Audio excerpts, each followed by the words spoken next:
Most of us already know these verses, so you can kindly sing along with me. Om Jnana-timirandhasya Jnananjana-shalakaya Chakshurunmilitam yena Tasmai Shri Gurave Namah. Shri Chaitanya Manobhishtam Sthapitam yena Bhutale Soyam Rupah Kada Mahyam Dadati Swapadantikam Vandeham Shri Guru Shri Yutapada Kamalam Shri Gurun Vaishnavamscha Shri Rupam Sagrajatam Sahagana Raghunathanvitam Tam Sajivam Sadvaitam Savadhutam Parijana Sahitam Krishna Chaitanya Devam Shri Radha Krishna Padan Sahagana Lalita Shri Vishakhanvitamscha Namah Om Vishnu Padaya Krishna Preshthaya Bhutale Shrimate Bhakti Vedanta Swamin Niti Namine Namaste Saraswate Deve Gauravani Pracharine Nirvishesha Shunyavadi Paschatya Deshatarine Namo Mahavadanyaya Krishna Prema Pradayate Krishnaya Krishna Chaitanya Namne Gaurattushe Namah He Krishna Karuna Sindho Deenabandho Jagatpate Gopesha Gopika Kanta Radha Kanta Namostute Tapta Kanchana Gaurangi Radhe Vrindavaneshwari Vrashbhanusute Devi Pranamami Haripriye Vancha Kalpatarubhyascha Kripa Sindhubhya Evacha Patitanam Pavanebhyo Vaishnavebhyo Namo Namaha Jai Shri Krishna Chaitanya Prabhu Nityananda Shri Advaita Gadadhara Shri Vasadi Gaura Bhakta Vrinda Hare Krishna Krishna Krishna Hare Hare Hare Rama Rama Rama Hare Hare. Srila Prabhupada ki jai, Ananta Koti Vaishnava Vrinda ki jai, Nitai Gaur Premanande Hari Hari Gaur. So once again, thank you very much, Divyanam Prabhu, and all the other wonderful devotees who are present here today. I am trying to discuss a very deep and confidential topic, that is regarding the proper mood and method of approaching Shastra. Before I begin, I'd like to share my screen, and the screen is now in front of all of us. So today we wish to see something regarding the mood and method of approaching Shastra. Before I begin, I would like to say that I'm myself a student of Shastra, and I wish to remain throughout my life a student of Shastra. I do not wish to have a day in my life when either I say to myself or somebody else says to me that, you have mastered Shastra. Because Shastra itself says, Naham manye suvedeti, no navedeti vedacha. I can never say that I have completely understood the truth, nor can I ever say that I have not understood the truth at all. So, to enter into the world of Shastra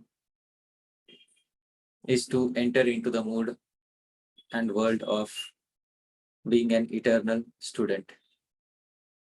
And it is with this mood of a student that I am trying to present today something about the mood and method of approaching Shastra. All of what is being presented today is something that I have heard from my various Gurujanas, or I have seen in their practical behavior.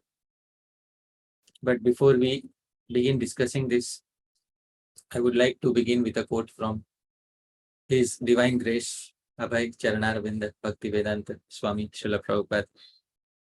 Srila Prabhupada uvaca. Prabhupada said something in the book Teachings of Lord Kapila, in the 9th chapter. Prabhupada says, therefore, Not a single moment should be lost. Human life should be utilized only for chanting and reading Vedic literatures.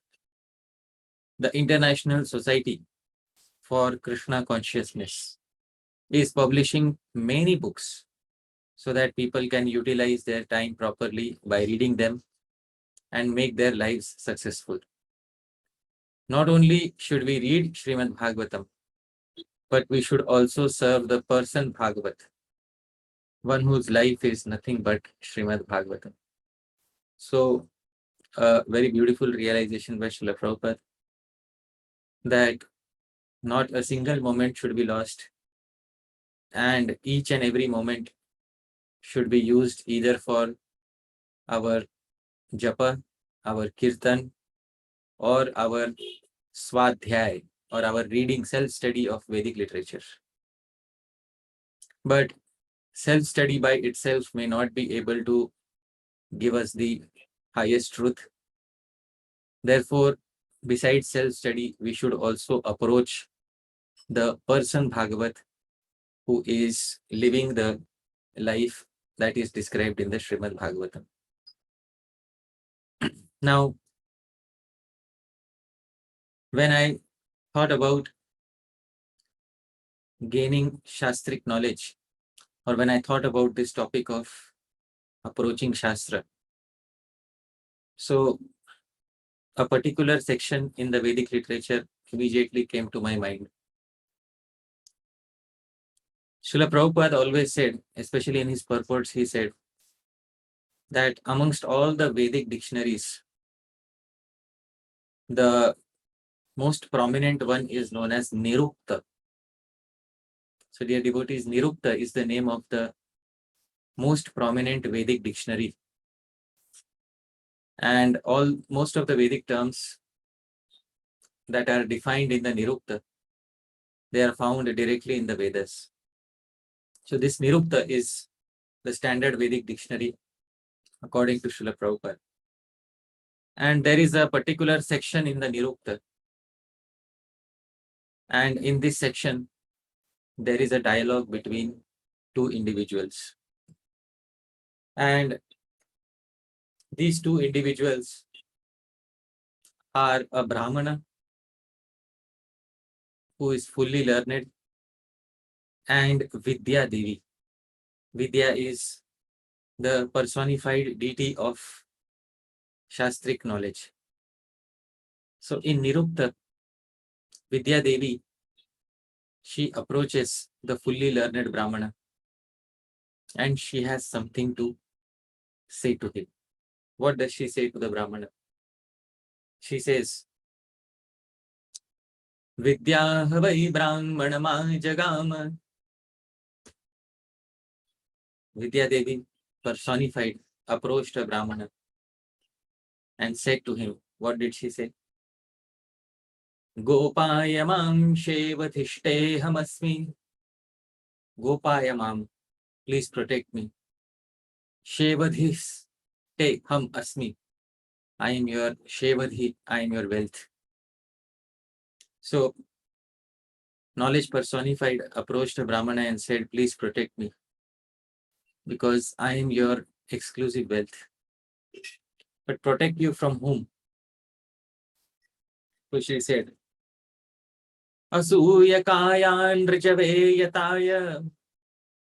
So from three types of people, please protect me. First is asūyakāya.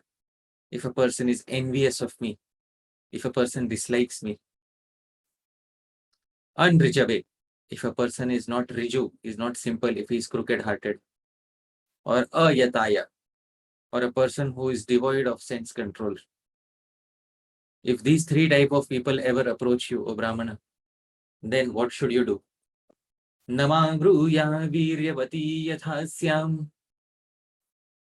Then never give me unto such a person. Yatha, by doing so, Vidya-devi syam, I will remain extremely potent. So, the first thing that Vidya or knowledge of Shastra expects is that she should not be given to an unqualified person. she should never be given to an unqualified person. Why? Because in all Shastra, only the qualified person, the adhikari, is the person who can actually apply that vidya, that knowledge in his or her life and derive the benefit. Other people will misunderstand it, and furthermore, they will propagate those misunderstandings. And they will label those misunderstandings as genuine understandings. And they will render a great disservice to Vidya. So please, she said, please do not share me with people who are not qualified.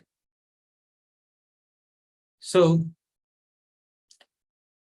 when we approach Shastra, when we want to study Shastra, the first thing we should understand that every Shastra expects us to be an adhikari or an eligible person.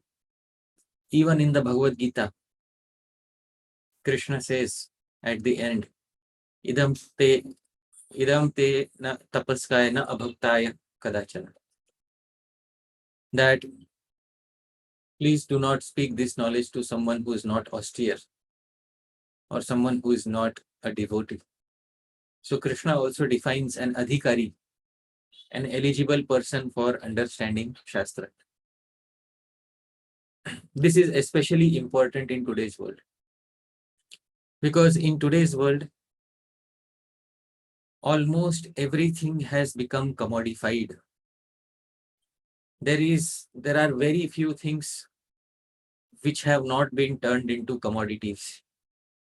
Even the water which we are drinking, which was earlier available for free from wells, ponds, rivers, and lakes, that water has been purified and commodified and sold to us in packaged bottles. So when the water we drink, the air we breathe, all these basic necessities have been commodified, then what to speak of Vidya? There is every chance that an unqualified person will commodify Vidya, and even though he or she doesn't understand the purpose of Vidya, the purpose of Shastric knowledge, they will try to misuse it in order to attain some selfish goal in life. Therefore, Vidya is very afraid of such people. And she says to a Brahmana who is truly learned, please rescue me from such people. Do not give me unto such people. So we should understand that before we approach Shastra, we should know that Shastra is meant for qualified people. And if we are not qualified, then we should hear it from someone who is qualified. We should pray to them, we should request them to make us qualified to understand Shastra. Now, before we go in that direction, there are many people who will raise doubts on the very necessity of studying Shastra. Some individuals will say, why study Shastra in the first place? What is the need of studying Shastra? Some individuals will take it one step ahead and say, we do not need to study Shastra because, well, everything we already know and we should just chant chant the Maha Mantra and we can go back home, back to Godhead. Why should we study Shastra?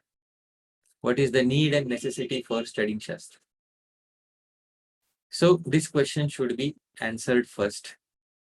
And this question should be answered not by me, not by my opinion. It should be answered by the opinions of the previous great acharyas. In our Gaudiya Vaishnava Sampradaya,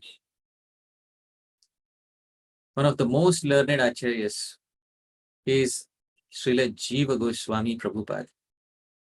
Srila Jiva Goswami Prabhupada specifies that there is a specific reason why we need to study and understand Shastra.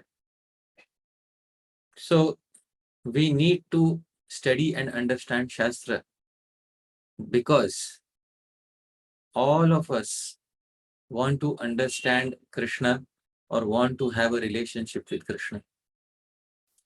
And in order to understand Krishna, in order to come in contact with Krishna, in order to know about Krishna, the only means is through Shastra, especially through Vedic literature. In the Tattva Sandarbha, Srila Jiva Goswami makes a statement. Srila Jiva Goswami says, Tasmat Veda evasmakam sarvatita sarvashraya sarvachintyāścarya svabhavam vastu vividishatam pramanam. He says, Tasmat, therefore it is established. Veda eva, it is only the Vedas, only the Vedic literature. Asmakam, for us. Sarva atita, because we want to know that personality who is Sarva atita, beyond all material nature. Sarva ashraya, who is the shelter of everyone. Sarva achintya ascharya swabhavam, who is inconceivable and whose nature is wonderful. Vastu, we want to know that object, Bhagavan Shri Krishna. Vivideshatam, and we are enthusiastic to know about that personality. But Veda eva pramanam. But our only way of understanding him is through the Vedas. Dear devotees, there are three pramanas, three main ways of gaining knowledge in the world. Pratyaksha praman, that is direct sense perception. Anuman praman, that is logical inference. And Shabda praman, that is verbal testimony of the Vedas. And in order to approach the transcendental object, Bhagavan Shri Krishna, it is not possible to approach him through our direct sense perception or through logic. It is only possible by accepting Vedas or by accepting Shastra as the Praman. This is the translation. Therefore, for those of us who wish to know about that transcendental truth which is beyond all matter, which is the shelter of everyone, which is inconceivable and which is of a wonderful nature, and the Vedas are only means to understand it. So, this is the reason why we need to study Shastra. Now, I would like to, do a small exercise. So, Divyanam Prabhu, can you hear me? Yes, Prabhu, I can hear you.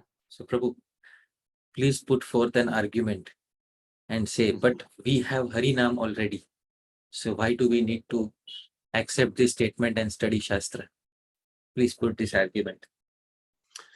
Yes, so Hari Pārṣada Prabhu, I mean, we have holy names, and this is the age to chant holy names, and holy names is the only process. So why do we study Shastras then? Very nice, Prabhuji. But where did you hear that the holy name is the process of this age? Harir Nam, eva kevalam kalo nastev gadiranyata. Yeah, but where did you hear that statement? Well, this statement is coming from our Vedas, and this statement is coming from our acharyas. Right. So you heard that statement in Shastra, Prabhu. Yes, that's true. That's true. And where is the Hare Krishna Mahamantra first found? In our scriptures, yeah. That is so true. So everything, including the Maha Mantra itself, as well as the glories of the Maha Mantra, are all rooted in the Vedas. Therefore, if we want to approach Krishna, and if we want to know the means of approaching Krishna, including the mantras, they are all to be found only in the Vedas. And therefore, it is very important to understand Shastra, because even the means of perfection, including the names of Hari, they are those which are mentioned in the Shastra and the Vedas. Therefore, Shastra is the original pramana, or the original means of attaining our relationship with Krishna. And somebody may say, well, okay, but you may say that for approaching Krishna and having a relationship with Krishna, you need Shastra. But for bhakti, you don't need Shastra. Bhakti, you can begin even without Shastra. So Srila Jiva Goswami says, please stop and think about it. Can Bhakti begin with zero support from Shastra? So Srila Jiva Goswami says, this is not the case. Most of us have heard that the first stage in Bhakti is Śraddhā. So once again, Divyanam Prabhu, how do we translate Śraddhā?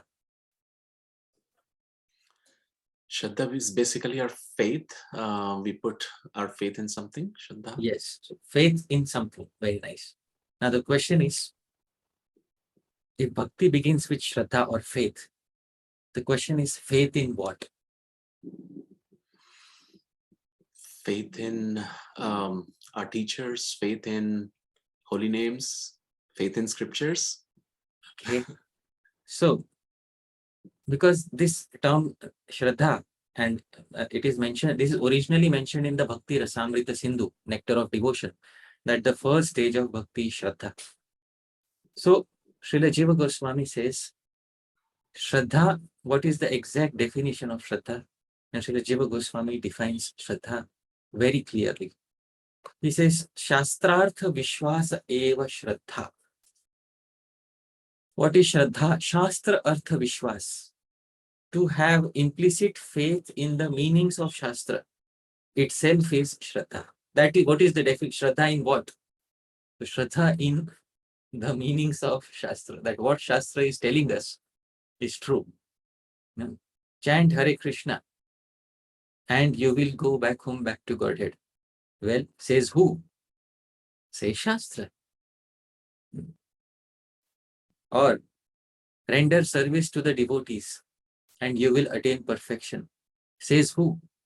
Says Shastra. So the first step in our bhajan is Śraddhā. But Śraddhā in what? So Śraddhā, like Prabhupada used to say, faith doesn't mean blind faith. So we don't put blind faith in a person. Prabhupada always used to say that faith means it is supported by Shastra. So that faith is truly faith which is supported by Shastra. So because there are so many gurus in this world who say, have Śraddhā, have faith in me and I will help you. But they don't say that have faith in Shastra. But our acharyas are so transparent. They could have very well said, Śraddhā means putting faith in Sanatana Goswami. He could have said like that. But Sri Jiva Goswami says, Shastrartha Vishwasa Eva Śraddhā. This is eternal truth. From time immemorial, they have not changed the message even one bit. To have implicit faith in the message of the eternal Shastras, that is Śraddhā. And then he says, Iti labdhe Śraddhā taratamyena Śraddhāvatam taratamyam. So by the variations, by the degree of one's Śraddhā in Shastra, the degree of one's devotion is understood. So the greater degree of faith one has in Shastra, the better a devotee, such a person is considered. So this is the translation. He says, actually faith in the meanings of Shastra is known as Śraddhā. And once this fact is established, then we understand that the degree of advancement of a devotee is according to their degree of faith in Shastra. So this is in his commentary to Bhakti Rasamrita Sindhu. And I have quoted his exact words so that no doubts are remaining. Shastrartha Vishwas Eva Śraddhā. So when we say Śraddhā, Śraddhā means faith in the literature, Vedic literature, especially in the Bhakti literature. That is Śraddhā for us. So even for beginning Bhakti, we need Śraddhā, but that Śraddhā should be in the words of Shastra. And as well as in the Guru who is explaining the words of Shastra. When this Śraddhā is present, that time we become Adhikari. Shraddhavan Jan Hoy Bhakti Adhikari. A person who has Śraddhā becomes Bhakti Adhikari, eligible for Bhakti. See, it's the month of December and we distribute many books to many individuals. But many of them don't turn up in the temples. Because we gave them a book, we gave them Shastra, but they did not have Śraddhā. They did not have that implicit faith in what? They did not have that implicit faith in Shastra. So we don't go and tell them, well, see, Prabhupada says this and therefore you should believe it. We say, see, Bhagavad Gita says this and therefore you should have faith in it.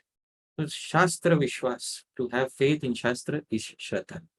So this fact should be established in our heart that for beginning bhakti, we need to have Shastriya Śraddhā.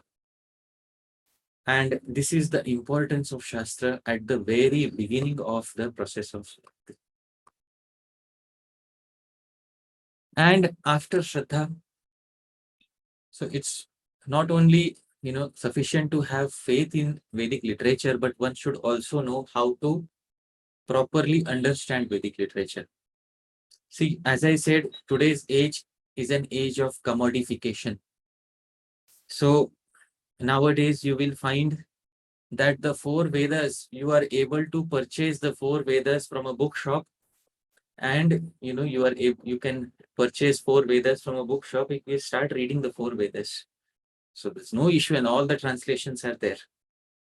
But if the Vedas have become so accessible today, earlier they were not so accessible. Earlier, you could not purchase the 4 Vedas 500 years ago during the time of Sri Chaitanya Mahaprabhu.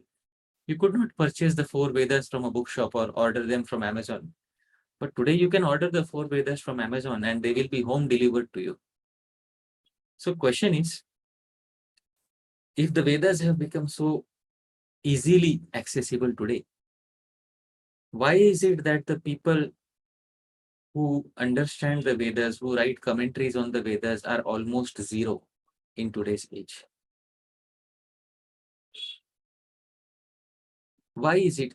Because ease of access should mean more people are taking an interest, more people are reading, more people are explaining it, more people are studying it, more people are writing realizations and commentaries upon it. You see, with everything in the modern world, this is what happens. A mobile phone is invented, everybody uses it, everybody has it, everybody is writing their realizations upon it, everybody is commenting upon it.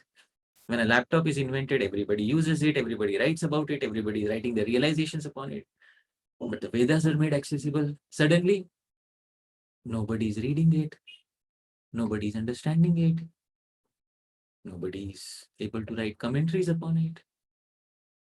What's happening here? So the reason is because the Vedas themselves say that in order to understand the Vedas, there is a specific procedure. And the Vedas cannot be home delivered via a supermarket. So in order to understand the Vedas, one has to approach a guru in a proper sampradaya. And Srila Prabhupada often used to quote this verse.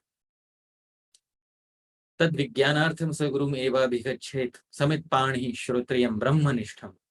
It's not actually a word, it's a paragraph. Tad Vijnanartham. Tad Vijnanartham, to understand, to realize the Vedas. Sa, that student, Gurum Eva Abhigachet, should approach certainly and exclusively the Guru. And how should the student approach? Samit Panihi. Pani means his hands. Samit means with firewood in his hands. Why? Because traditionally, the gurus used to perform fire sacrifices. So the disciple is supposed to bring something for the guru as a token of reciprocation. So Samit Pani, since the student is not earning anything, what can the student get for helping the guru? So the student gets some firewood for performing Vedic sacrifice. By bringing the firewood in his hand, he indicates his willingness to learn the Vedas. And how should the guru be? Shrotriyam, fully learned, and Brahmanishtam, fixed in the absolute truth. This was the procedure earlier to understand the Vedas. Dear devotees, this is how traditionally Vedic knowledge is understood. So in such an environment, people study the Vedas. In such an environment, people can understand the Vedas. Because in this atmosphere, no student can commodify the Vedas. When a student is studying like this, You can't start a YouTube channel and start explaining Vedas to everybody and then monetize the channel and make millions of views out of it and make money out of it, because that is not the purpose of studying the Vedas. When the student is studying the Vedas, the student has only one purpose in his mind. And that purpose is that I want to understand what is Tattva, what is the absolute truth. With only this purpose in one's mind can one understand the Veda. With any other purpose, one's understanding of Veda will not give the desired result. So, everything in the world can be commodified, but try as hard as we want, we cannot commodify the Veda, because it is exclusively meant for adhikaris or for eligible people who follow the procedure of approaching a guru. So this is the translation. To learn the Veda, one must approach the guru. In doing so, the student, he should carry fuel to burn in sacrifice. The symptom of such a spiritual master is that he is expert in understanding the Vedic conclusion, and therefore he is fixed in the absolute truth. So the very procedure of understanding Vedas makes them non-commodifiable. I hope I am making myself clear. The very proper bona fide procedure of understanding the Vedas ensures that the student does not exploit the Vedas in order to attain some selfish motive. Therefore, the student is supposed to stay with the teacher and serve the teacher. It's very important to serve a senior devotee, to serve a guru, to be under someone. It is a very, very unfavorable tendency in some individuals that they want to become a leader even though they have not served under any Vaishnava or a senior guru for certain number of years. Before we become leaders in a Vaishnava society, before we claim to be someone's Shiksha Guru, before we give some knowledge to somebody else, the first question, the burning question, the elephant in the room is, have you rendered service to a guru or a senior Vaishnava who is your Shiksha Guru? Have you rendered service to such a person? Or did you suddenly announce yourself as the popular YouTube guru? So between these two, people will always have these questions in mind. Especially sincere seekers will always ask these questions, because a true guru is somebody who has been a true disciple, who has been a selfless disciple without motives. Unless one has been a selfless disciple without motives and served the guru, it is impossible for someone to become a genuine leader. So genuineness cannot be faked. This is one thing. When it comes to spiritual life, genuineness cannot be faked, and one may try very hard and he may try to fake it for some time, but ultimately time is a very good teacher, and time teaches everyone that genuineness cannot be faked. So it is very important that one should approach a guru, one should serve a senior Vaishnava. And then when the guru gives somebody the blessings that, yes, I am happy with your service, now you can take upon the task of giving shiksha to others. That is when one should understand that one's knowledge is now mature enough to be given to others. Otherwise, pade pade skhalanam, at every step one will make mistakes. At each and every step one will make mistakes. And one will think that actually the credit goes to me for speaking so much. Today, if I do not serve my Gurujanas, and if I suddenly today come to ISKCON Richmond and say, well, I am Hari Das, and what is my qualification? My qualification is that I studied the books for 5 more years than all of you. That's all. I hope you, so then therefore you should listen to me. So if that is my only qualification, that I studied the books for 5 more years than everybody else, then that is truly not a qualification. The qualification is that have you rendered service to some Vaishnava? That qualification we want to hear from such a person who has selflessly rendered some service to a Vaishnava, who has been blessed by their Gurujanas, that now you are eligible to speak to others. So this is the reason why one should approach a Guru. Now, as I said, Vidya-devi was very afraid when she approached a Brahmana that there are people who are unqualified who will hurt me. They'll hurt me badly. So, in order to understand what is the proper mode of approaching Shastra for gaining Vidya, because we say Harinam is Vidya Vadhu Jivanam. You must have heard Vidya is a married lady, Vadhu. She's the wife. And Harinam is the Jivana, is the life heirs. It's the life of that Vidya. So we will be able to get Harinam, the life and soul of Vidya. But how will we be able to get that if we demean Vidya herself?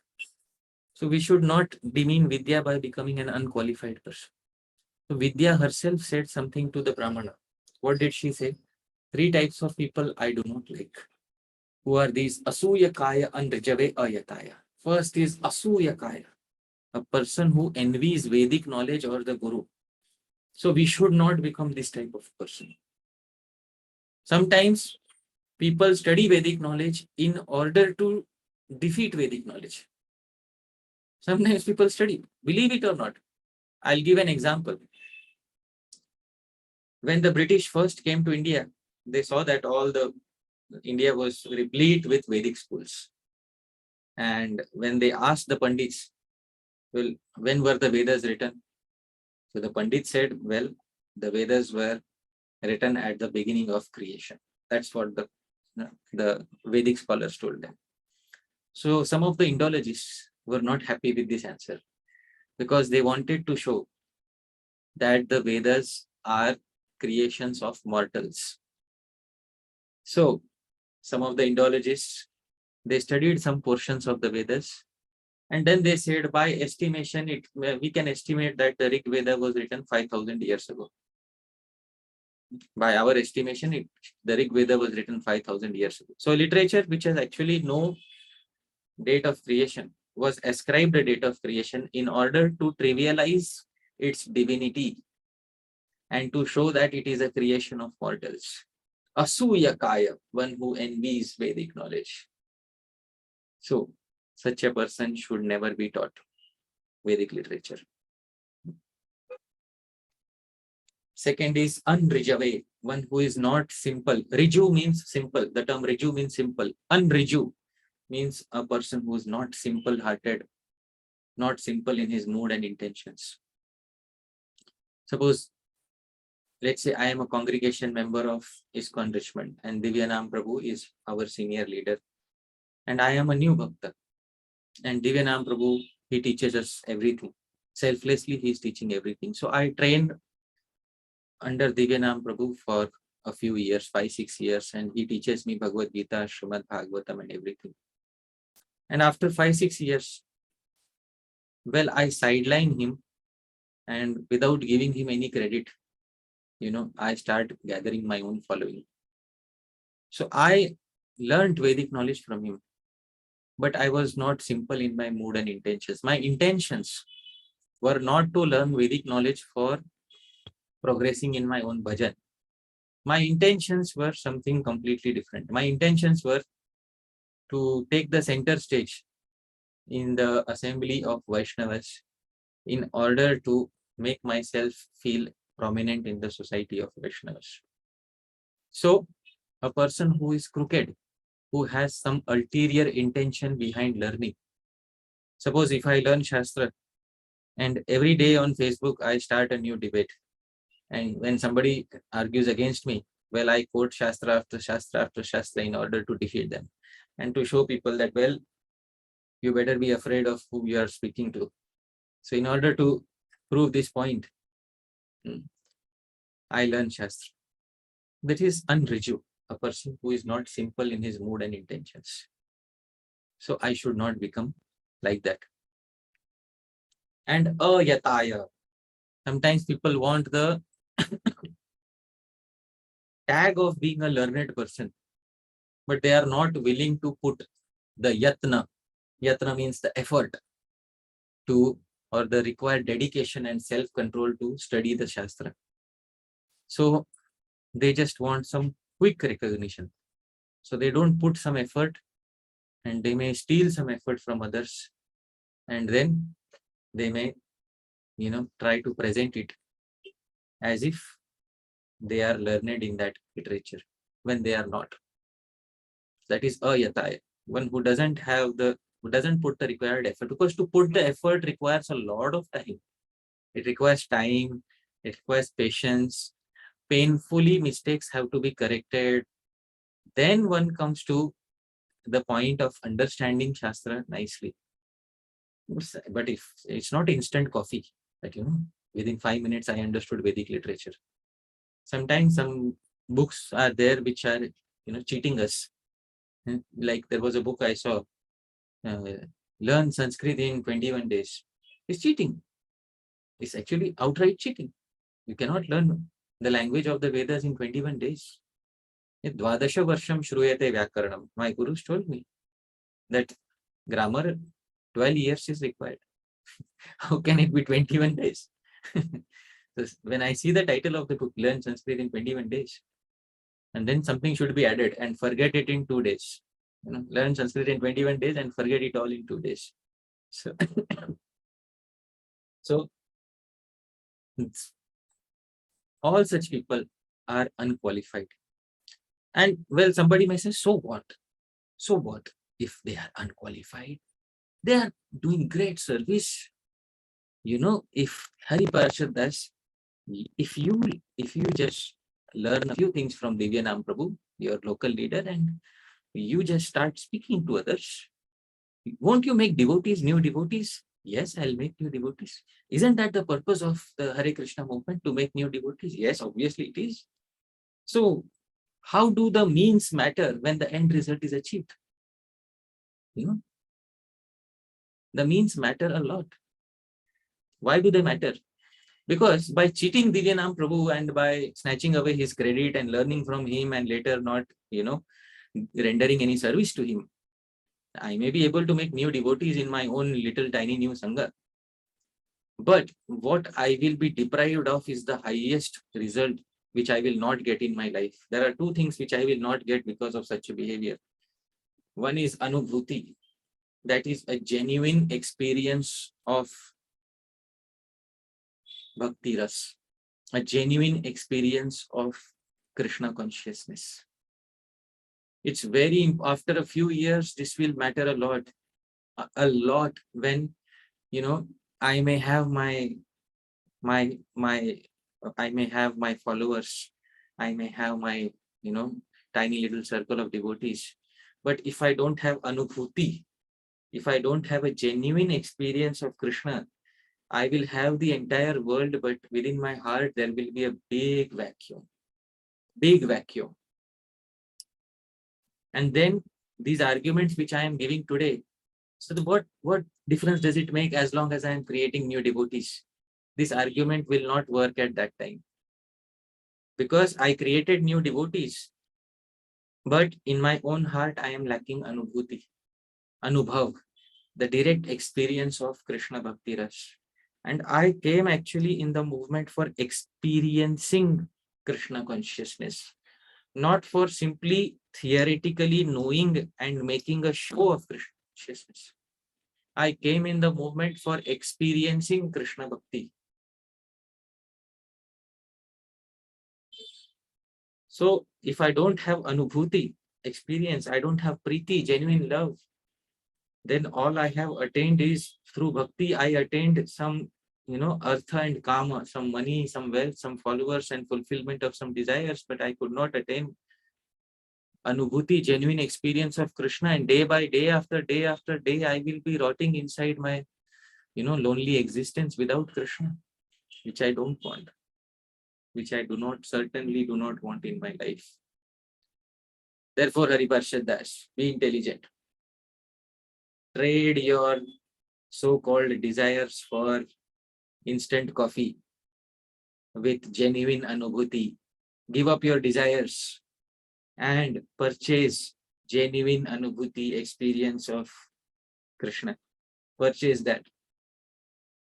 That is a deal well done. And after you have Anubhuti, then when you speak, then the followers which you will get, they will be very genuine followers.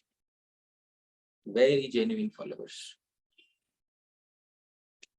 So this is very important to understand these things when we are studying Shastra. Because see, in our society, there are many things which can bring us some name and fame. Like somebody is good in Kirtan. Kirtan is one thing where you're exposed to the public. These are some services where you get exposed to the public, like singing Kirtan. Now, in singing Kirtan, so that is a completely different field, because in singing Kirtan, there are many things that are required. One is proper time, proper mood. Then some additional features are if you're singing in the proper tune, proper raga for pleasing Krishna. So all those things are there. But the first most important thing is proper time, proper mood, and proper surrender to Bhagwan. If these things are there, then the basic things are there while singing Kirtan. Then additional ornaments can be there, proper raga, a proper knowledge of instruments, everything else. And such a person who's singing Kirtan can have genuine Anubhuti, experience of Bhakti Ras. But let's say the basics are missing. If I am a person who sings Kirtan, the basics are missing. So I just learned how to sing a few tunes. And then I thought, well, I know tunes. Yeah. So Divyanam Prabhu doesn't know what is Rag Malhar, Rag Darbari, Rag Bhim Palasi, and I know what is Rag Bhim Palasi. So I think I will be able to render this service much better than him. So I sing. But the foundations themselves are missing in the heart of such a person. So in all services where we are exposed to the general public, we should be very careful that we can very quickly become unqualified. Now, in order to understand Shastra, if we truly want to become a qualified person, in order to approach Shastra, whenever we open the pages of Shastra, especially the pages of Srimad Bhagavatam, we should understand that we are coming in direct contact with Krishna. The Srimad Bhagavatam is directly Krishna. But directly Krishna, why can't I see the threefold bending form? If Srimad Bhagavatam is Krishna, why can't I see the threefold bending form? So because Shastra is a specific representation of Krishna, or we can say that Shastra is the word personification of Krishna. If Krishna were to take the form of words, then that would be Srimad Bhagavatam. And where is it mentioned? It is mentioned in Shastra itself. So everything, for all Pramanas, we come back to Shastra. For all Pramanas, for establishing that Krishna is Shastra, we come to Shastra. So this Shastra is so important. It is so important, dear devotees, please try to understand. Shastra has such importance that if even Krishna decides to speak against Shastra, then we will reject Krishna's instructions. Please understand this. When Krishna appeared as Shri Buddha, and Krishna said, reject the Vedas. So the Vaishnava says, we reject you. Please see this. See the wonderful thing. When Krishna himself speaks against Shastra, the devotees do not accept Krishna. In our Vaishnava calendar, is there any fasting on Buddha Jayanti? It is mentioned in the Vaishnava calendar that today is Buddha Jayanti. But do we Vaishnavas fast till noon or fast till evening, or do we have Ekadashi Prasad on that day? No, we don't observe. Why? Because If Krishna has spoken against Shastra, then we don't accept even Krishna. That is the importance of sticking to Shastra. That is the importance of speaking from Shastra. Even Bhagavan himself is required to speak in accordance with the Shastra which he has created. If he doesn't follow his own manual, then we will not accept him. That is our specific nature. We want Bhagavan who is perfect. At least our Bhagavan should be perfect. At least our Supreme Personality of Godhead should be perfect in his own behavior. So, Shastra is word personification of Krishna. To Sri Ananta Shesh, he says to Chitraketu, Shabda Brahma, Param Brahma, Mamobhe Shashwati Tanu. Mama Ubhe Shashwati Tanu. I have two eternal Shashwati Tanu bodies. What are these two eternal bodies? Shabda Brahma. One body is Vedic literature, the absolute truth in the form of words, which is Shabda Brahma. And second is Param Brahma, my transcendental forms such as Matsya, Kurma, Varaha, Rasimha, Vaman, beginning with Krishna, all my transcendental forms. These are two eternal bodies that I have, Shabda Brahma and Param Brahma. These are my two eternal bodies. And these two bodies have a relationship with each other.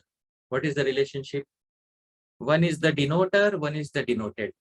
Shabda Brahma is the denoter, Param Brahma is the denoted. So, for example, each and every one of us has a name. My name is Hari Pārṣada Das. So if I write on a piece of paper Hari Pārṣada Das, what is written on the piece of paper is the denoter. And the personality, who has two hands and two legs, that personality is the denoted. I hope you're able to understand. Similarly, in case of Krishna, Shastra is the denoter, Shabda Brahma is the denoter, Param Brahma is the denoted. So these are two eternal forms of Krishna and they have a relationship of denoter and denoted between them. Vedas are denoters of the denoted entity named Bhagavan Shri Krishna. So that is the relationship between these two eternal forms. In my case, in the case of a conditioned soul like myself, neither the name nor the body is eternal. But in the case of Krishna, the denoter as well as the denoted are both eternal. So that's the difference between the living entity and Krishna. So Shastra is word personification of Krishna, Shabda Brahma. So when we are seeing the words of Srimad Bhagavatam, we should actually know that this is Sri Krishna in his word personified form. So when we see Krishna in such a form, if we ever see Krishna, the first thing we will do is offer prayers. Therefore, before we start reading Srimad Bhagavatam, we should always offer prayers. Mangalacarana should always be offered by each and every one of us. These prayers are being offered to the Srimad Bhagavatam because Srimad Bhagavatam is non-different from Krishna. Secondly, when we study any knowledge, especially knowledge of the Shastra, we should utilize it for proper purpose and we should not misutilize it. There is a nice verse quoted by previous acharyas. Vidya-vivādāya dhanam madāya shakti paresham paripīdanāya khalasya sadhor viparītametat jnānāya dānāya cha rakshanāya. So, if I am a ruffian, then I will misutilize my vidya. How will I misutilize it? Vidya vivādāya. I will use my vidya for vivad, for argumentation and defeating others. Dhanam madāya. If I earn some wealth, I will use it to increase my intoxication of material life. Shakti, and if I have some strength in my life, some political strength, physical strength, pareyasham paripīdanāya, I will give trouble to others. But khalasya, that is if I am a ruffian. But sadhor viparītameta, but if I am a sadhu, I will do the exact opposite. What will I do? Jnānāya. So if I have vidya, I will use it for jnānāya, for giving knowledge to others. Dānāya, if I have dhanam, if I have wealth, I will use it for dana, giving charity to others. Charakshanāya, and if I have shakti, if I have strength, I will use it for protecting others. But if I misutilize it, then I will use my vidya only for arguing with others. This is the translation. The ruffian's knowledge is meant for debates. His wealth is for increasing his intoxication. and his strength is for troubling others. The sadhu, on the other hand, uses knowledge for true learning, wealth for charity, and strength for protecting others. So, understanding that we have to utilize Shastra properly. Therefore, the proper method of studying Shastra is mentioned by our previous acharyas. Whenever we study Shastra, we should study Shastra in its entirety. Let's say I am studying Srimad Bhagavatam. Let's say I'm studying Bhagavad Gita. If I have a verse in front of me, Prabhupada has given all the elements of proper study in his literature. And there are 5 elements of proper study in traditional Shastra. These 5 elements are mentioned. They are known as Panchalakshanam, the 5 characteristics of Vyakhyan, complete explanation of Shastra. So complete explanation of Shastra should consist of 5 things. And this is the proper method of study. Padachedah padarthoktir vigraho vakya yojana akshepasya samadhanam vyakhyanam panchalakshanam. 5 characteristics of a complete understanding of Shastra. First, if I study a verse in the Bhagavad Gita, Padachedah, break down word for word. Sometimes we are so eager to finish the Bhagavad Gita, we don't even read the word for word in our personal study. So first element of study should be breaking down word for word. Padachedah. Why don't we read each and every term? Is it because those terms are not important? Only the translation is important? No. If only the translation is important, then Srila Prabhupada would have not given the word for word. The very fact that Srila Prabhupada has given word for word is for the reason that we should break down the verse into its individual components, into the individual terms. And we should relish each and every individual term. So Padachedah, breaking down into individual terms. Second is Padartha, Pada Artha Ukti. And Artha, the meaning of every individual term should be understood. Therefore, Prabhupada not only broke down the terms, but also gave word for word meaning. So not only breaking down the, for example, first verse, Dharma Kshetre, first term, Kuru Kshetre, second term, Samaveta, third term, Yuyutsavaha, fourth term, Mamakaha, fifth term, Pandavaha, sixth term, Cha, seventh term, Eva, eighth term, Kim, ninth term, Akurvata, 10th term, Sanjaya, 11th term, total 11 terms. Now, this is Padacheda, breaking down. Pada Artha Ukti, now knowing the meanings of these. Because if I have not understood the meaning of a single term, then I have not understood the verse. I have not understood the verse as long as even a single term is left ununderstood. So, if I have to understand the verse, I have to understand the meaning of each and every term. Then I can say that I have understood the verse. Pada Artha Ukti. For this reason, Prabhupada gave the meanings of every term. Then Vigraha means then explanation of some difficult terms. Some terms are difficult. For example, in the Bhagavad Gita, there is a term when Duryodhan describes to Dronacharya, aparyaptam tadasmakam balam bhishma virakshitam. Paryaptam, he uses 2 opposite words, aparyaptam and paryaptam. So aparyaptam means it is insufficient, and paryaptam means it is sufficient. And sometimes there are words which are combined words which take up a lot of space, which take up a lot of lines. So breaking down those words into individual components. It's like Dharma Kshetre. Dharma Kshetre is a combination of 2 terms, Dharma and Kshetre. So Vigraha means breaking down combined words into individual terms. That is Vigraha. Then Vakya Yojana. Vakya means sentence and Yojana means formation. So forming a legible sentence, forming a legible translation. So forming a legible translation. So breaking down into individual terms, understanding every term, especially understanding the difficult terms, not running away from difficult terms, forming a legible translation. And fifth, akshepasya samadhanam. Samadhanam means resolving the akshepa queries. So resolving all the queries. That is Prabhupada has done in his purport. So Vyakhyanam Panchalakshanam. These are the 5 characteristics of a complete explanation of Shastra.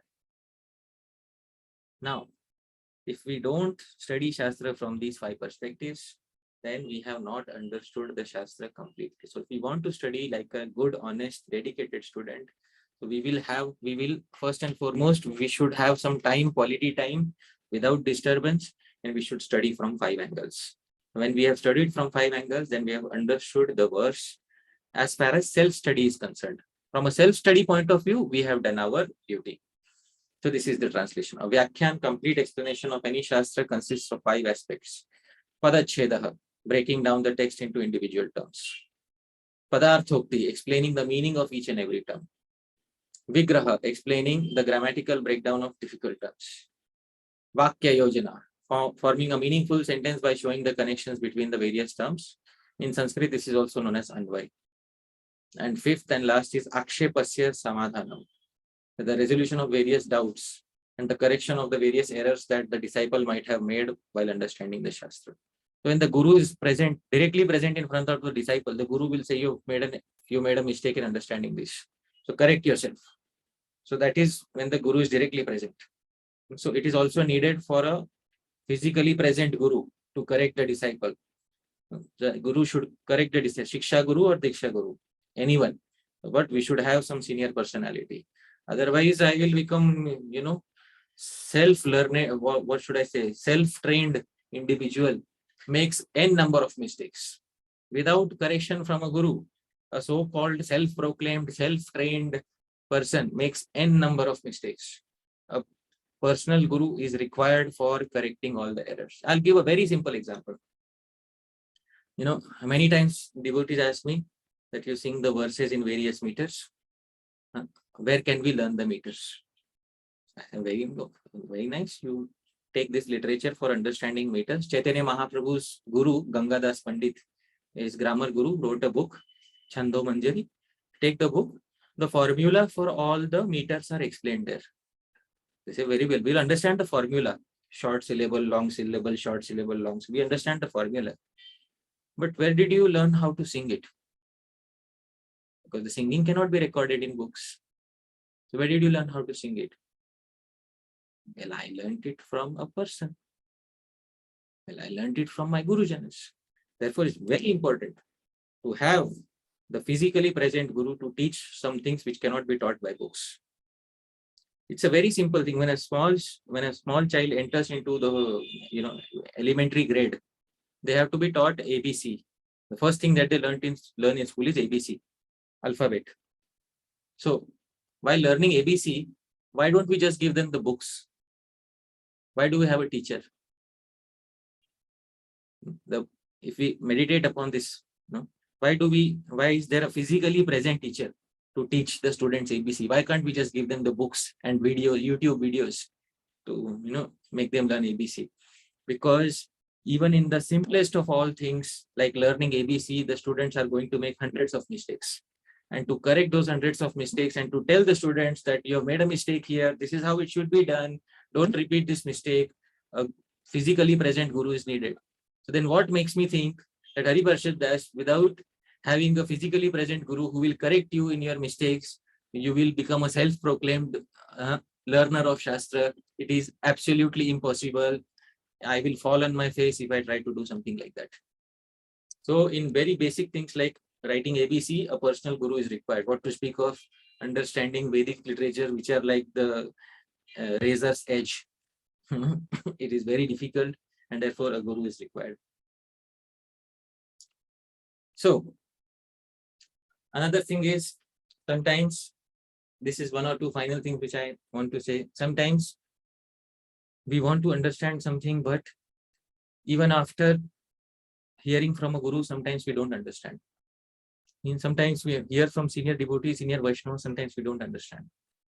So, like I'll give an example. Srila Vishwanath Chakravarti Thakur, he received his Kama Gayatri mantra from his Guru.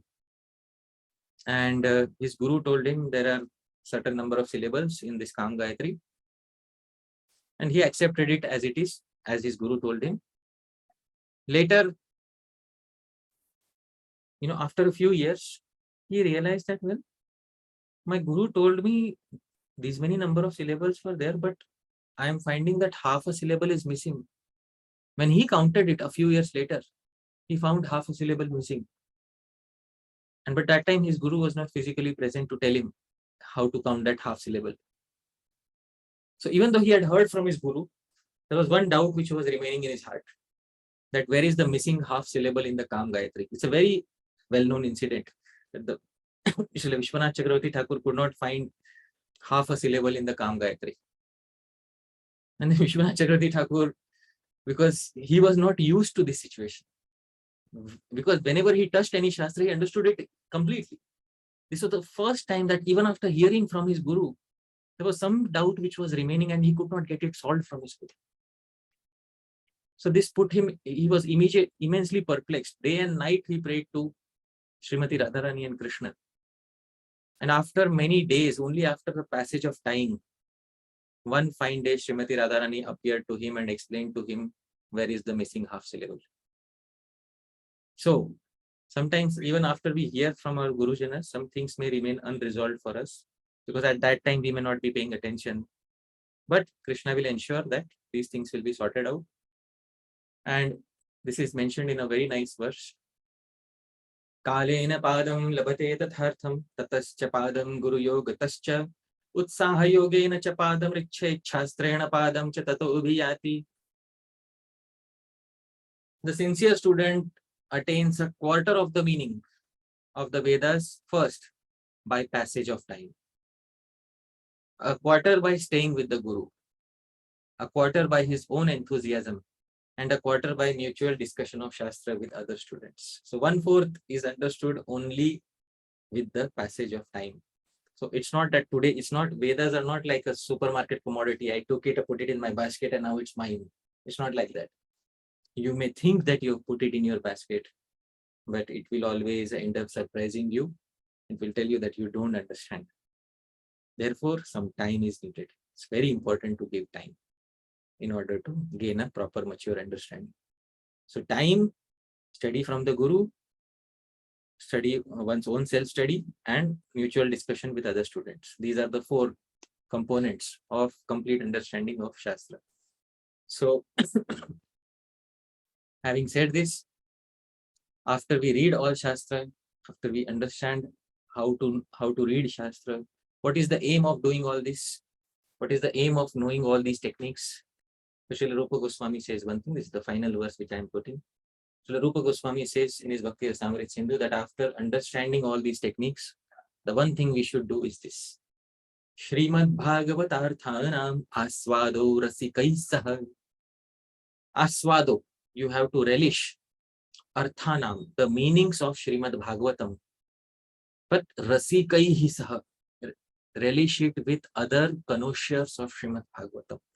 Relish it with other people who have gone through this process, who have gone through the difficulties that you have gone through, and then they become Rasika devotees. The Srimad Bhagavatam is meant for Rasikas. The 3rd verse it says, Muhuraho Rasika Bhuvi Bhavuka. Oh, Rasikas, relish Srimad Bhagavatam. So the ideal candidate for relishing Srimad Bhagavatam is mentioned in the 3rd verse of the Bhagavatam. The ideal candidate for relishing Srimad Bhagavatam is the Rasik devotee, the connoisseur of Rasa, Bhakti Rasa, who understands through and through what is Bhakti Rasa. If such people, 2 or 3 such people are found, relish Srimad Bhagavatam with them. That is the perfection of understanding and reading all Shastras. So if this we can attain, if this is such a potent limb of Bhakti, Srila Rupa Goswami says out of 64 limbs of Bhakti, 5 are most important. And this is one of the 5 most important limbs of Bhakti. The 5 most important limbs of Bhakti are Sadhu Sangha, Nama Kirtan, and Bhagavat Shravan. Bhagavat Shravan means with whom? With the Rasikas. Hearing Srimad Bhagavatam, discussing Bhagavatam with the Rasikas. Mathura was staying in Mathura, and Shri Murti Sevan, serving the deity. So to the 5 limbs, this is one of the 5 most important limbs which can give prema. So one should relish the various meanings of Srimad Bhagavatam with Rasikas. If we can achieve this, dear devotees, if we can avoid the pitfalls, if we can avoid exchanging our bhakti, if we can avoid exchanging our vidya with trivial goals such as name, fame, followers, if we can avoid that pitfall, then there is a good chance that we will be able to attain the goal of life, which is Sri Krishna Prema. With this, I would like to thank all of you once again. Yadatra sphalitam kinchit vidvamsah purayantu tat. Yadatra saushthavam kinchit tad guroreva menai. Yadatra sphalitam kinchit. It's possible that I might have made some mistakes while speaking, because as a human being, I have 4 defects. But vidvamsah, you are learned people, purayantu tat. Please correct any mistakes that I might have made. Yadatra saushthavam kinchit. But if there is anything nice which you liked in the entire presentation, please understand, tad guroreva, it belongs to my Gurujanas. May nahi, it doesn't belong to me. Thank you very much, Divyanam Prabhu. Thank you very much, all the congregation devotees of ISKCON Richmond and all the devotees who are present from the various parts of the world. Jagat Guru Srila Prabhupada ki jai. Hare Krishna. Jai. His Grace Hari Pārṣada Prabhu ki jai. Truly, truly, from all of our hearts, Prabhu, we can't thank you enough for this such an important and wonderful presentation. It's so, so critical for all of the practicing devotees, which you have presented in such a beautiful way. Every single thing is coming from the Shastras itself. So we are very, very grateful to you, Prabhu. So many important points you brought up, which we all should meditate again and again, especially the point you mentioned that, when we come into the forefront, any service which, brings us into the forefront, it is very easy to be unqualified for that service. And then the point you mentioned that, why we came to Krishna consciousness is very, very important to always remember. The whole thing is in such a way that we want to create more devotees, we want to build temples, everything is very nice and good. We are in this movement to spread the, holy names, but ultimately the purpose is to experience it and, taste, ultimately get the love, which is such an important point. And the slide you gave where Vidya-devi herself is telling, I do not want to go to these people. So, that explains everything, that we should not be that one. We should not be envious of her. We should keep ourselves simple. We should not have ulterior motives. And the third one is that we should not be lazy. We should be ready to put efforts, sincere efforts. So many wonderful, wonderful points, Prabhu. I really, really thank on behalf of all the devotees present here, ISKCON of Richmond. So it's 11:23 here. We have a few minutes and devotees already raised their hands. So it looks like they have some questions. Is it okay, Prabhu, if we can take I have all the time, but you should tell when to stop. I have all the time. Okay. So we have about 5 hands raised. So we'll keep up to these hands. So it looks like devotees already raised their hands. So we'll have 5 questions and then I will end the session. Sure. Okay, so we'll go in the order. So we request devotees to unmute themselves in order. They raise their hands and they can ask their question to Prabhu. So the first question is from Gail. Hare Krishna. Hare Krishna, Prabhu. My friends. Yes. Oh my goodness. This class was perfect. Just some clarifications I actually need, a few clarifications. One is when you were telling us how to study verses, one of the things we should do was understand the word for word meanings, right?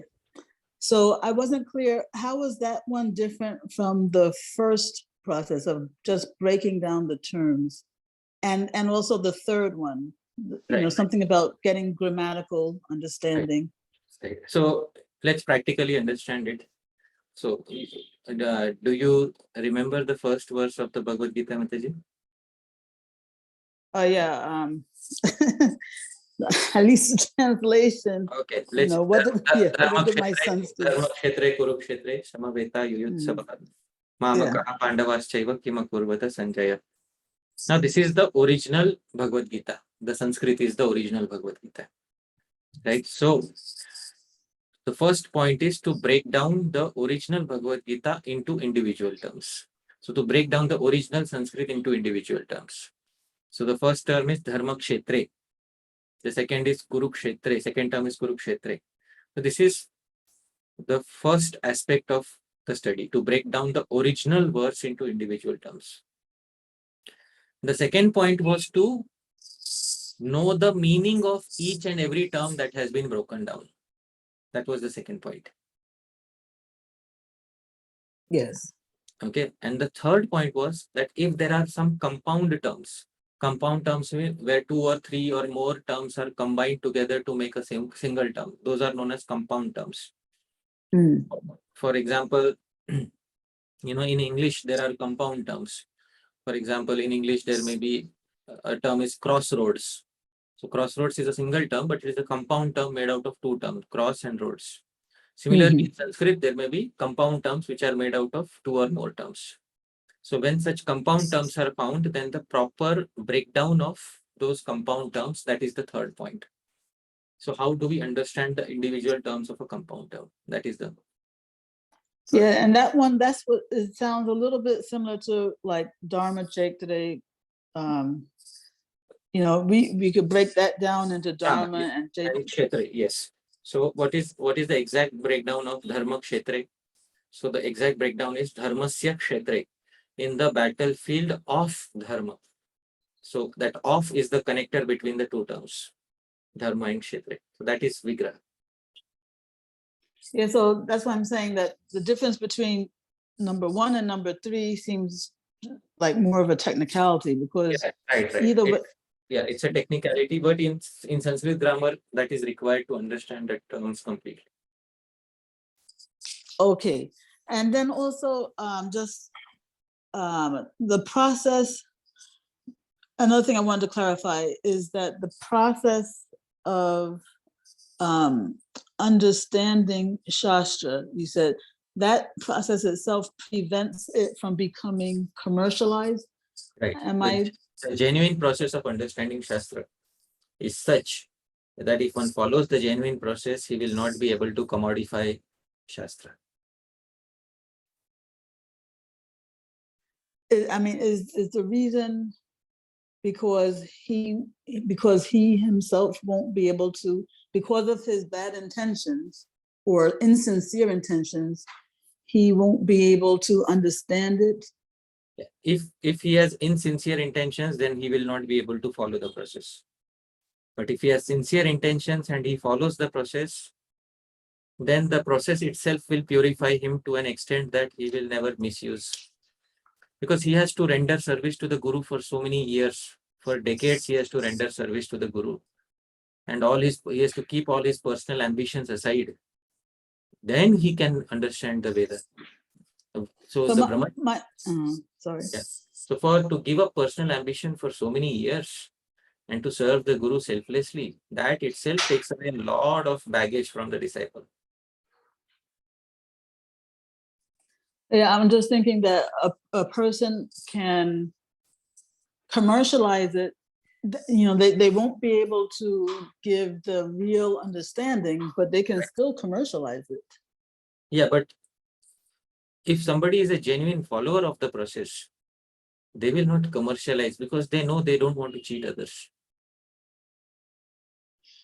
Right, but I'm just saying that it doesn't, how should I say, or let me put it this way. When he is a student, in his student life, he will not be able to commercialize it if he is following the genuine process. Okay. All right.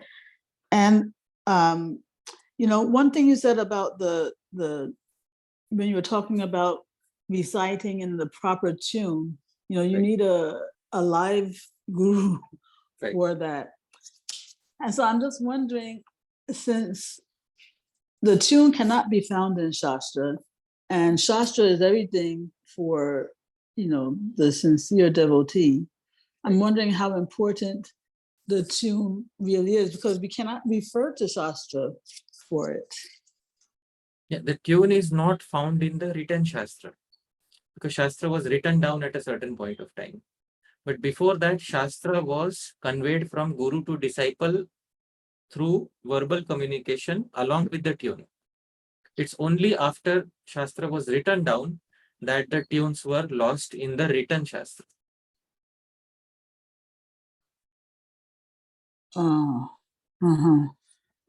But we cannot therefore check, let's say, that a tune is bona fide today by referring to Shastra, isn't it? That we cannot check, because the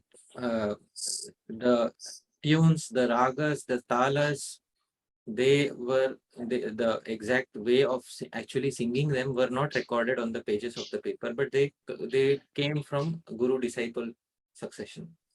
Yeah, right. Yeah, I just needed to confirm that, we cannot actually check that, today. Then the very last thing I wanted to ask you is, how would you define serving Shastra? To serve Shastra is to first and foremost selflessly give the prime years of one's life in understanding it. And after understanding it nicely and getting all of one's doubts resolved, then on the order of the Guru, to speak it to others. That is service to Shastra. Okay. Thank you so much for your patient answering of my questions. Thank you, Prabhu. Right. Wonderful. So our next question is from Janki Mataji. Go ahead, Mataji, please. Hare Krishna. Thank you, Prabhu. Dhanvat Pranam. All glories to Srila Prabhupada. My question was on the eligibility aspect of studying Shastra, Prabhu.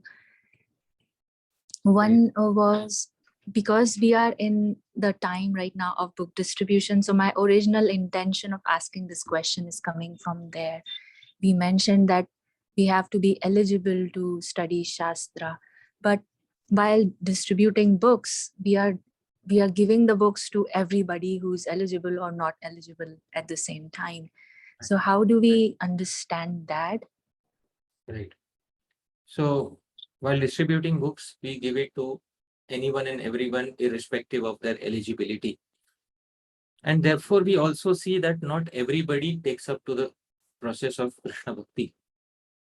And those who do end up taking up to the process of Krishna Bhakti are those who read the Shastra with a certain degree of acceptance and Śraddhā, or with a certain degree of surrender to the meanings of the Shastra. So because of their previous Sukriti, or let's say because of their previous inclinations, Svabhav, they have some Bhakti Sukriti maybe. Therefore, they become favorable to reading that Shastra. So some inherent Śraddhā is present in them, because of which they are able to understand the Shastra, because of which they are able to take up to the process of Bhakti. So our aim in book distribution is mainly to catch those people who have that inherent Śraddhā from previous lives, so that they will be able to take up to the process of Bhakti. And in the end of the day, we know that there are some people who will never take to the process of Bhakti, but we still give the book to them. Why we are giving it is so that even if they don't take it in this life, at least they'll read something and they may develop some Sukriti, so that they can take it up in their next lives. But those who have the Sukriti from previous lives, at least they should be able to get the proper method by which they can take to the process of Bhakti. So the ideal audience for the book distribution is the favorable candidates who have Śraddhā in Shastra. Okay, Prabhu. Thank you. Thank you so much. My second question was on the sense of the purpose of all practicing sadhakas. They accidentally somehow connect to Krishna consciousness, or they have some agyat sukriti or past karmas.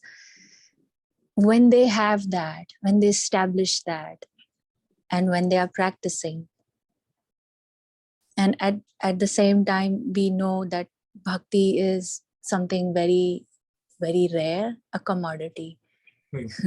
Actually, it's rare. I mean, it's not there, but it is very rare. It is there, it is very rare.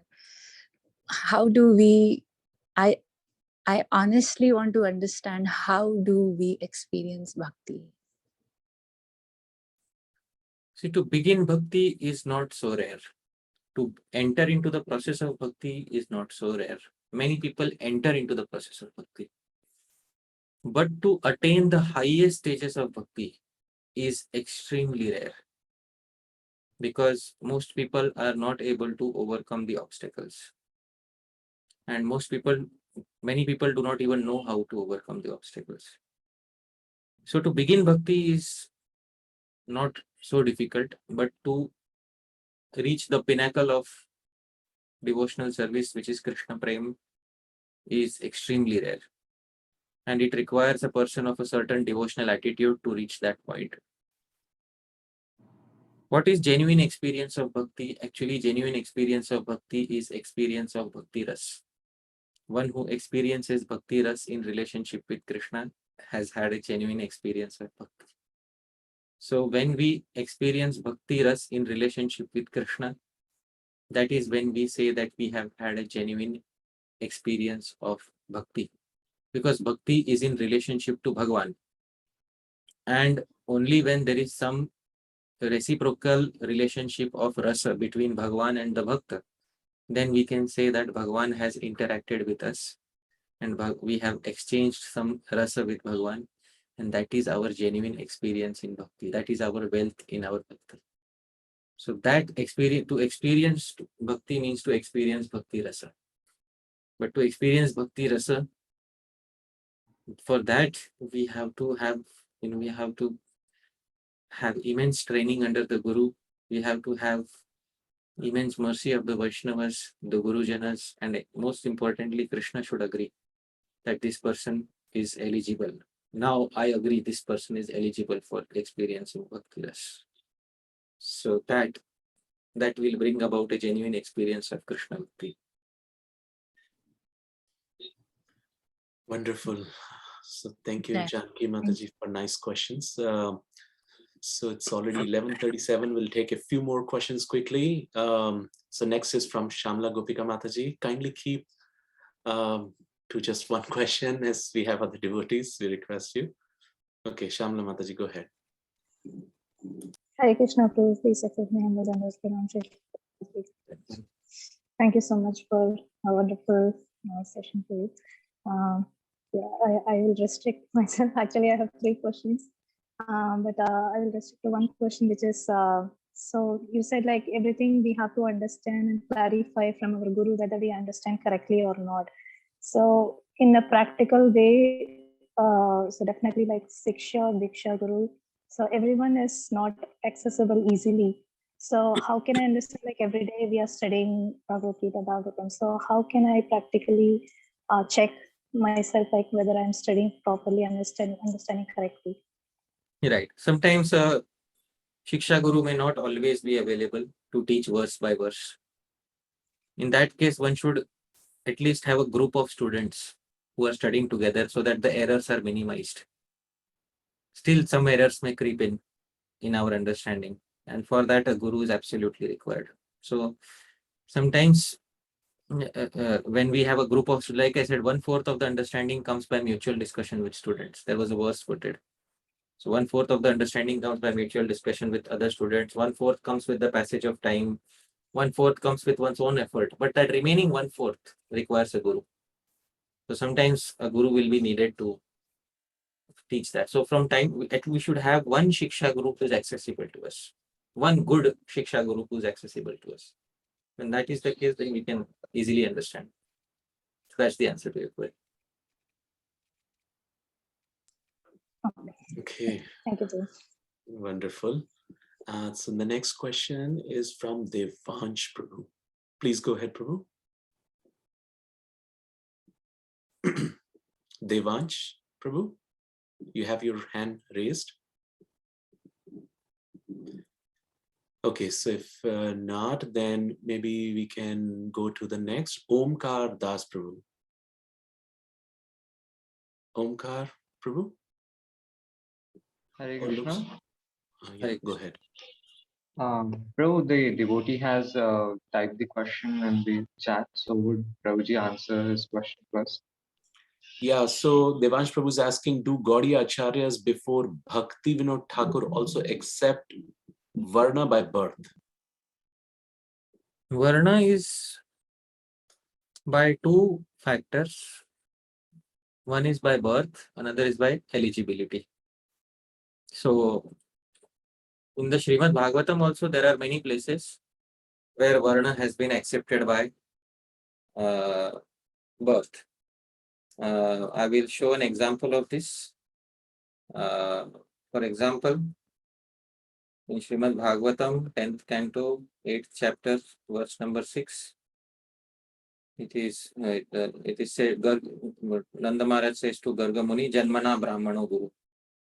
So the translate the word for word, it says Janmana, as soon as he takes birth, Brahmana, immediately the Brahmana becomes Guru. Okay. So the Brahmana becomes Guru simply by his very birth. And then there is an asterisk mark, which also explains that one has also to become qualified. So there are two means of attaining varna. One is by birth, and even after birth, one has to attain qualification. Another way of attaining a specific varna is to follow Vaishnav culture, to become reformed through Vaishnav Diksha. That is also another way of changing one's varna. So there are two ways, one of which is birth. So that is the answer to your query. Hare. Okay, so Omkar Prabhu, you have a question also? Yes, Prabhu. Hare Krishna. Dandavat Pranam, Prabhuji. Prabhuji, I had one question. When we understand some tattvas which are very deep, so in such understandings, sometimes we see that some of our Gurujanas have differing opinions about the same tattva. And here I refer to Gurujanas not just in a way like who are just senior in terms of years, but senior in terms of their practice and experience also. So in such cases, as a disciple, or you could say as a young devotee, neophyte, it becomes difficult to deal with this situation, because it's like we have two contradicting notions from our Gurujanas. So how to go about, and that's from the same you can say Gurujanas. So it's sometimes difficult, and we try to sideline the doubt, but it always remains in our heart. Right. So one time Srila Prabhupada was asked about this, when there was a difference of opinion between two acharyas, and a disciple wrote a letter to him, and Prabhupada replied to his letter, and here is Prabhupada's reply. This is from a letter in February 1972. And he says this thing, as for your question about Shantaras and the opinions of Rupa Goswami and Sridhar Swami, I don't remember. You can send me the appropriate passages. Prabhupada says there is no reason why acharyas cannot differ on certain points. So you can see here Prabhupada is saying there is no reason why acharyas cannot differ on certain points. And as and when you study more, you will come across sections where you will find that acharyas are differing on certain points. See, one thing I'll tell you. If two individuals have the exact same opinions on each and every topic, then one of them is irrelevant. I hope you're able to understand. If two individuals have the exact same opinion on each and every topic in the world, then one of them is irrelevant. So Vedic culture encourages healthy differences of opinion. Healthy differences of opinion. I'll give an example of a difference of opinion. Amongst the 64 limbs of Bhakti in Bhakti Rasamrita Sindhu, one of the limbs of Bhakti is to accept the Naivedya, to accept Prasadam, which has been offered to the Lord. So when Rupa Goswami is explaining that limb of Bhakti, Shiva Goswami says one should not eat in front of the deity. You can eat Prasadam, don't eat it in front of the deity. Srila Vishwanath Chakravarti Thakur says, no, it's not like that. You can eat in front of the deity, but don't eat betel nut, don't eat pan. Otherwise you can eat, no problem. So I am stuck in this area of what to do. Should I take sides with Shiva Goswami, or should I take sides with Srila Vishwanath Chakravarti Thakur? What should I do? You can see this verse and the commentary if you have Naivedyam Annam Tulasi Vimishram. It's there in the Bhakti Rasamrita Sindhu. So you see both the commentaries, you see, find the difference. So Srila Baldev Vidyabhushan tells us how to resolve. It's called Udit Anudit Hom Nyaya. So I'll very quickly explain what is Udit Anudit Hom Nyaya. In the Vedas, there is one section of the Vedas which says Udite Hotavyam. Offer oblations in the fire when the sun has risen. If you don't do that, then the dogs of the demigods will eat your oblations and they become useless. Another section of the Vedas says Anudite Hotavyam. Offer oblations before the sun rises. If you don't do that, another set of dogs will eat your offerings. So, Baba, what should I do? Should I offer before the sun rises or after? In both cases, some dogs are waiting to eat my offering. I don't want the dogs of the demigods to eat my offerings. I want the offerings to be eaten by Agni. Agni should eat my offerings, convert it to Soma. The Soma should reach the Devatas, and that is how my Vedic sacrifice is fulfilled. So I don't want the dogs to eat the offerings. So Srila Baldev Vidyabhushan says, in this case, there is a nyaya, there is a logic established in Shastra, Udit Anudit Hom Nyaya, which means you can take sides with one of them, whichever you find is more logical and which is pertaining to your school of understanding, or which your school of Veda, whichever school of Veda you belong to. And if you stick to your school of Veda, then the negative reaction of the other school doesn't apply to you. That is Udit Anudit Hom Nyaya. So now you have two acharyas. Now they may sometimes give a contradictory opinion. Now you decide which one is more logically appealing to your reason. You take sides with them without saying that the other acharya is wrong. I hope you're able to understand. So when we take sides with the opinions of one acharya, we don't say that the other one is wrong. We say, well, I respect the other opinion. This one appears more reasonable to me. Okay. So then the negative reaction of not accepting the other acharya's words doesn't come upon your head. That is Udit Anudit Hom Nyaya from traditional Vedic literature. So I hope this is clear. Correct? Yes, true. But sometimes there are certain Siddhantic points which are like, if you accept an other option or opinion, then it's like automatically you're rejecting the other. It's like No. one way you have to. No. On a case-to-case basis, you discuss with me. I'll maybe sometime I'll tell you how to respect the other opinion also. No problem. All right? Yes. Yes. Yes. Okay. So we'll pause here.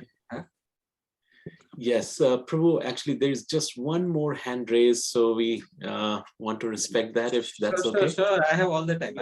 I thought you were getting late. You're so kind and generous. So Arundhati Mataji wants to ask a question, looks like. Yes, Prabhuji. Hare Krishna, Prabhuji. Dandavat pranams. Jai Srila Prabhupada. Such a nectarian class, Prabhuji. Thank you so much. And other devotee questions answered most of my questions. So mine is very simple. Prabhuji, so while reciting this Bhagavad Gita or Srimad Bhagavatam verses, I have noticed, I don't know the standard meters. So, but at the same time, I have been noticing different Siksha gurus reciting in different meters. So, I don't know how to take that, which one is correct, which is incorrect. And is there any standard resource or the class recorded by you? Can you direct me to the resources where we can learn the meters accurately? See, one thing is learning the metrical formula. What is the mathematical formula of the meter? So that is the theory part. How to sing it, that you'll only find from individuals, from living individuals. So in different parts of India, different traditions sang it in different ways. So people who have learned it from different parts of India will sing it in different ways. And then you have to try to, I mean, the tune should go with the formula of the meter. But the most important thing is to learn how to identify the meter. In order to learn how to identify the meter, you have to learn Śraddhā Shastra. Śraddhā Shastra is the science of Sanskrit prosody, or the science of Sanskrit meters. In order to learn that, you'll have to approach a person and who is well versed in Śraddhā Shastra and who can teach you. I can give the name of certain books, but a guru will be required. I learned my Śraddhā Shastra. My first book of learning Śraddhā Shastra was Shrutavod of Kalidas. This was my first book. And my second book was Chando Manjari of Gangadas Pandit. So I learned my Śraddhā Shastra from these two books. My first book was Shrutavod. My second book was Chando Manjari of Gangadas Pandit, who was the grammar teacher of Sri Chaitanya Mahaprabhu. So you'll also have to follow some process, learn it from an individual guru and get your doubts solved. And then you can, it will be easy to figure out which tunes are okay, which tunes are not. Oh, we need to know the guru also, correct guru also, Prabhuji. That's not a thing we tell on a Zoom call, is it? I know. Sorry, Prabhu. I just think Okay.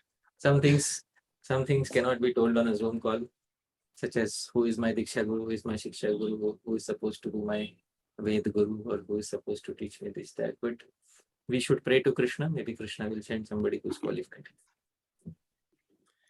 Okay, wonderful.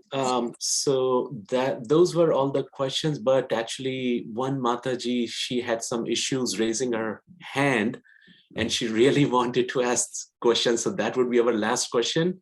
And that is from Radhika Rathi Mataji. Mataji, why don't you go ahead and unmute yourself? Radhika Rathi Mataji wants to ask a question, right? Yeah, sorry, Prabhuji, Okay, I was go ahead. out. Hare Krishna, Prabhuji. Please accept my humble obeisances. Thank you so much for a wonderful class. I have a question. So understanding Shastras, like you talked about the verses, Sanskrit verses, you know, how to simplify each word and understanding it. But, you know, Prabhupada has given us everything, like all the translations of the main scriptures, Bhagavatam, Bhagavad Gita, Chaitanya Charitamrita. So not everyone is trained in Sanskrit from childhood, and at different phases of their lives, they are introduced to ISKCON and to the scriptures. So personally, correct me, guide me, Prabhuji, like I personally feel Prabhupada has given us everything, all the translations. So understanding these Shastras through the translations versus, you know, again, learning Sanskrit from basics. And you said it's not easy to learn Sanskrit in 30 days or 21 days. So how should we understand, like learning Shastras through translations versus understanding through verses? Please, can you help me, Prabhuji, with this? So it's correct that Srila Prabhupada has given us the translations and has made things very easy for us. But it is also equally true that Srila Prabhupada did not give only the translations. He gave the original verse, the word for word, the meaning of every word, the translation and the purport. Now let's say if I say I want to understand the book, but I'll only take selectively what I can easily understand, even though Prabhupada has given all the elements of a complete explanation, then I may be able to understand a certain aspect of that Shastra. I don't doubt that. I don't say, yes, obviously, many devotees understand a lot by reading the translation. There's no doubt about that. But a complete and finer understanding of Shastra, for that, we have to also understand those things which Prabhupada has given. I'm not saying you have to go outside the framework of what Prabhupada has given. Those things which Prabhupada has given, but sometimes we neglect, such as the word for word, the breakdown of every word, the meaning of each and every word. Let me give an example. Like, after everything is read, ultimately we have to quote verses when we speak a class. I mean, nobody remembers a purport. Nobody remembers a translation so much. What devotees remember the most is the verse. So most of the devotees, they remember the purpose of reading Shastra is to understand the verse and to be able to quote it in a specific situation. But to be able to quote the verse in a specific situation, I should understand what each and every term in the verse means. So then I can confidently quote that verse. For my personal understanding, I can say translation, okay, I understood the translation. But for a complete understanding, we should take all the elements that Prabhupada has given. That is all that I am saying. I'm not saying that you go outside the framework of the framework which Prabhupada has given. We are taking things selectively from it. And that is a cause of concern for me. Sometimes I am seeing that devotees are reading reading Prabhupada's books. They're skipping the word for word altogether, skipping it completely altogether. Now, I should raise some point about this because it's a healthy concern. And I'm not saying that, oh, you have not understood anything if you don't read the word. Obviously, if you read translation, you have understood a significant portion. But for a complete understanding, We have to follow all the details that Prabhupada is given, and we should, because otherwise sometimes devotees get into the thought process that this is not really needed for me, even though Prabhupada has given it. So there's a reason why Prabhupada, even half a syllable given by Prabhupada is not unimportant. Even half a syllable is important for me in my understanding of the verse. When that becomes, for example, the first verse of Srimad Bhagavatam, many of us know the first verse of Srimad Bhagavatam. For example, there is a term in that first verse, tene. Janmadhyasya yaton vayadi taratas chartheshva vigya swarat tene. Tene. One time somebody asked me, what is the meaning of tene? I was fortunate I had read the word for word. So I said, oh, he elaborated upon, expanded upon. Tene is a verb. If I would have not read that, somebody, what is the meaning of tene? I would have been in a big fix.